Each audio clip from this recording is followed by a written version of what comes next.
Okay, on these taxes and the economy and the budget and all of that happy hoopla, we're locked into a two-party system. First off, that's the main problem we've got. But since we are and nobody seems willing to change it, I think what we need to do is first the teabaggers want to keep the rich rich. And it seems the Democrats are wanting to keep everybody on welfare. Well, obviously, neither plan is going to work. There's got to be compromise on both sides. First off, the Republicans don't want to raise taxes. Okay, we don't raise taxes. What we do is we cut all the loopholes for the millionaires with the 5 and 6 houses, the oil corporations, the big corporations. You cut that, and if anything, you give more breaks to small business, which is where a lot of the jobs are going to be created and should be created. Big business makes enough money, and because of the corporate tax code, a lot of the labor work for these companies is done out of country, which is understandable. You go where a cheaper tax is. Now, maybe the corporate taxes should be dropped some, but we need to get rid of these loopholes. That's going to generate income. On the Democrat side, the people on welfare that can work, you tell them. I believe it was Wisconsin a few years back. I don't even know if they're still doing it, but they took welfare, and the people that were on it, they took them off of it, supplemented it, gave them a paycheck, and turned it into work. If we repeal the 14th Amendment, which was created after the Civil War to ensure that African American children were made citizens of this country, obviously we don't need that anymore.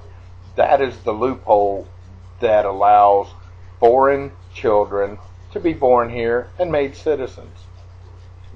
You get rid of that, that's going to open up the jobs created from getting rid of the Mexicans, send them back to Mexico. You take the people on welfare that are able to work, and you tell them, look, we're not going to give you free money anymore. You are going to go do this job. You're going to work. You're going to get paid for it. They pay Social Security. They pay Medicare. They pay payroll taxes. They're taxed. They're productive. Okay. I mean, how hard is it? You know, and you know, as a veteran, it offends me that the Republicans are wanting to take away my ability to go to school, the Stafford loans and the Pell Grants. Yet, look in our colleges. The majority, well, maybe not the majority, well, the majority of the people that are going and paying little or no money are foreign people. I think we should dictate to our colleges that enrollment is required to be 80-90% of domestic students. Then you bring in the foreign students. I mean, you know, the Republicans want this, the Democrats want that. All the while, the people are suffering. You know, basically, what's going to happen? They're trying to eliminate the middle class, and pretty soon you're going to have rich people and poor people. And indentured servitude, in essence, and slavery are going to be brought back. I mean, without a middle class, you know, who sustains everything, the rich aren't paying, the poor can't pay. You know, the middle class is going to, if it disappears, America disappears. You know, you want to cut military spending. Why don't we do like Israel? Anybody and everybody between a certain age, say 18 and, 45, is required to serve 2 years, mandatory, in the service. Oh, well, no, I don't want to do that. We shouldn't do that. Well, you want to cut spending, you want to force, that makes it equal. Everybody, rich, poor, good, bad, everybody serves a minimum of 2 years. That cuts military. You don't need bases in Japan, in Germany, in Korea. World War II's been over a long time. Get our people home. Bush went into Iraq when there was no evidence, when we should have been in Afghanistan, which they believe is where bin Laden was, but now we're stuck in Iraq and Afghanistan. Bring our people home. It's costing us money.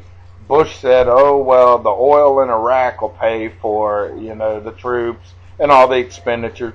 If we'd have never went to Iraq, our economy wouldn't be half as bad as it is now.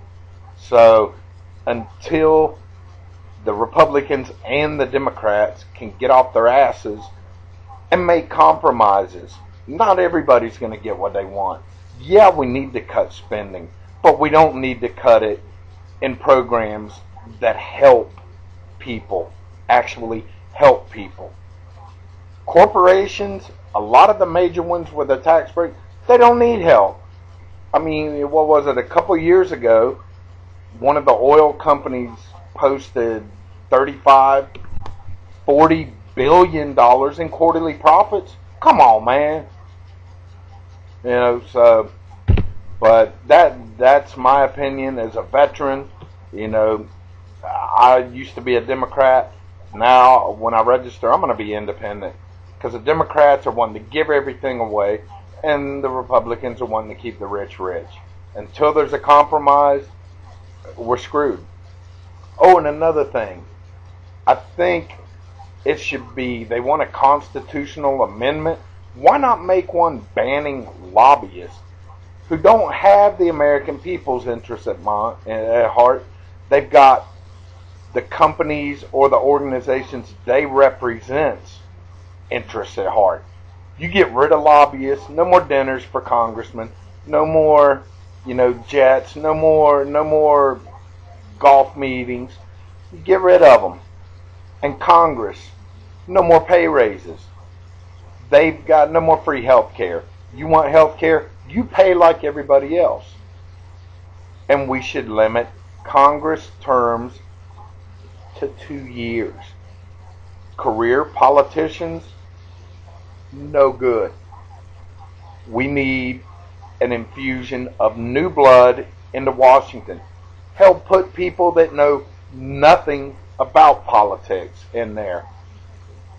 Granted, you get a lot of people, you're still going to have majority votes, but there'll be a lot more fresh ideas and a lot less politics. Anyway, that's what I think.